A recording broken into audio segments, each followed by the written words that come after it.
Picture this. Australia battles 200 million rabbits, destroying their land, while China deliberately imported 4 million of them into a dying desert.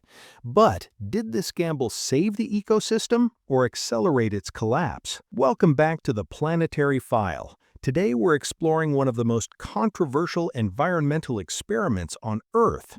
When sand devours productive soil and transforms it into barren wasteland, scientists call this desertification. China's Kubuqi Desert became the ultimate victim of this phenomenon.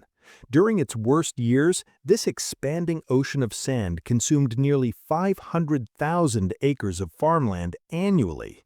Imagine losing an area larger than Los Angeles every single year to advancing dunes. Throughout the 1950s and 1960s, Chinese authorities launched multiple initiatives to combat this crisis.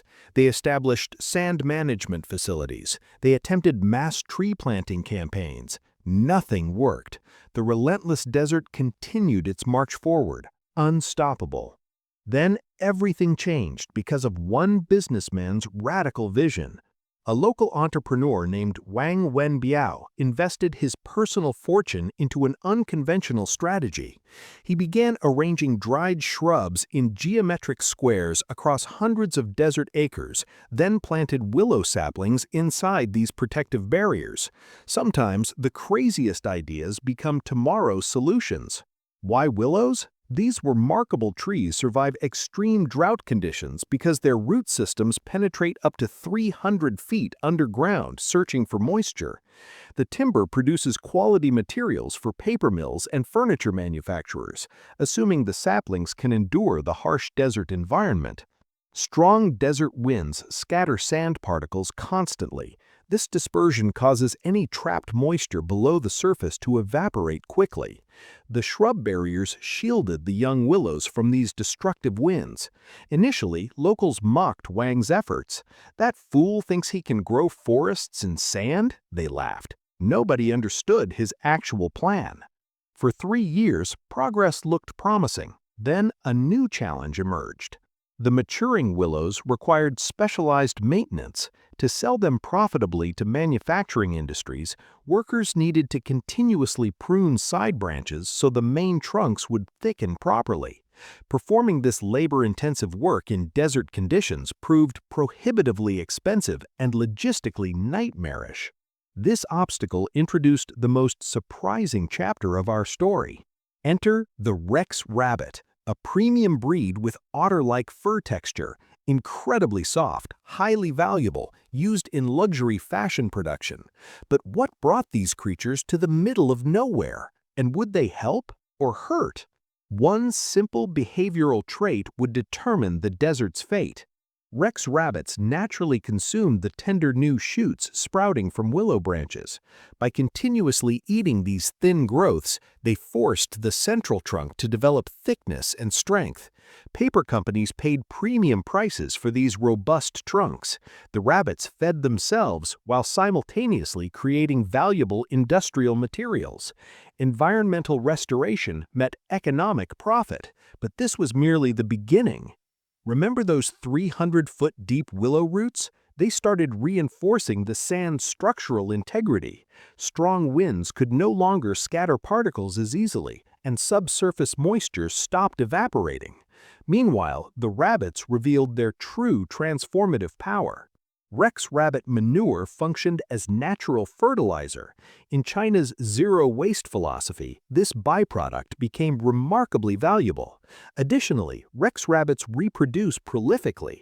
Each female produces approximately 50 offspring annually. Their population exploded rapidly. More rabbits meant more droppings, which made the soil increasingly fertile. But was this explosion of rabbits becoming a problem? The sand gradually converted into arable farmland. Farmers began cultivating organic vegetables successfully. Another critical characteristic of Rex rabbits accelerated this development. Their digestive systems process grass completely but cannot break down grass seeds. Nature's engineers don't always look how you'd expect. Consequently, intact seeds passed through with their waste, and eventually new grass vegetation multiplied everywhere.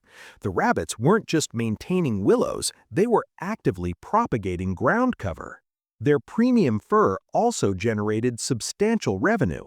This created a completely self-perpetuating cycle. Rabbits literally painted the desert green.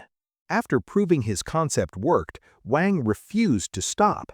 He rented 100 bulldozers and began systematically flattening desert terrain. His crews filled depressions, leveled uneven ground, and planted additional willow forests.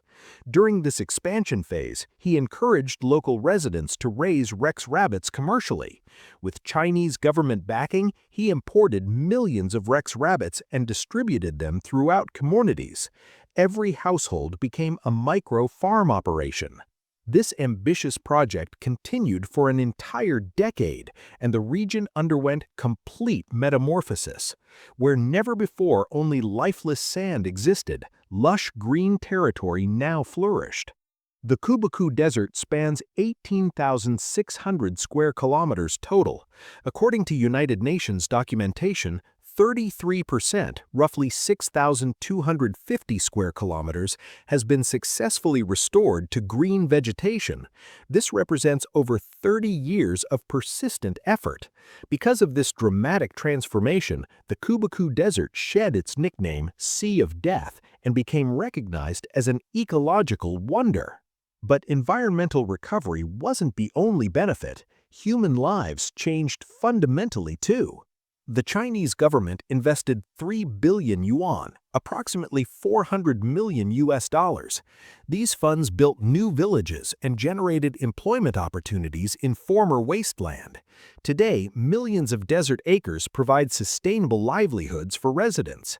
Over 2,000 functioning farms operate continuously, producing 3 million Rex rabbits for sale each year. Average farmer annual income reached $9,600. People who previously abandoned this region are now building wealth here. Estimates suggest 10,000 individuals have experienced life-changing improvements. When journalists visited in 2017, they documented environmental conditions improved tenfold compared to previous decades. Trees, grasslands, animals, and humans all coexisting harmoniously. But here's the critical question. If rabbits can revitalize deserts, why are they catastrophic in Australia? Actually, before 1859, Australia had 0 rabbit population. Then, one British colonist released merely 24 rabbits so their numbers would increase and British settlers could hunt them recreationally. Within 70 years, their population exploded beyond control. In Australia, rabbits live completely wild in their natural habitat. In China, they're maintained in strictly controlled environments. They're utilized only for beneficial purposes. That's why rabbits curse Australia, but bless China. However, the Kubuqi Desert story contains another chapter. This location hosts the world's largest solar power image installation, called the Kubuqi Solar Power Plant. Covering 6,000 acres, this facility features nearly 5 million solar panels arranged to form a galloping horse shape when viewed from space. Guinness World Records officially recognizes it as the planet's largest solar panel image. By 2022, this plant generated 2.3 billion kilowatt-hours of electricity. Through this production, China conserved 7,600 tons of coal and prevented 1.8 million tons of carbon dioxide emissions. But assuming this power plant merely generates electricity would be completely incorrect. This facility actively combats desertification simultaneously. Solar panels block direct sunlight from reaching the ground beneath them, reducing evaporation significantly. Because of this shade, grass grows successfully there, and to manage the grass, Rex rabbits are maintained here too. Rabbits consume the grass and through their droppings distribute new seeds naturally. This simultaneously reduces desertification while producing clean energy. Ultimately, rabbit fur still sells at premium prices.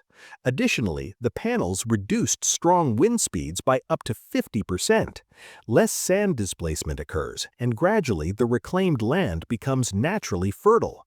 Today, visiting the Kubuqi Desert reveals sheep, goats, ducks, and rabbits living together peacefully.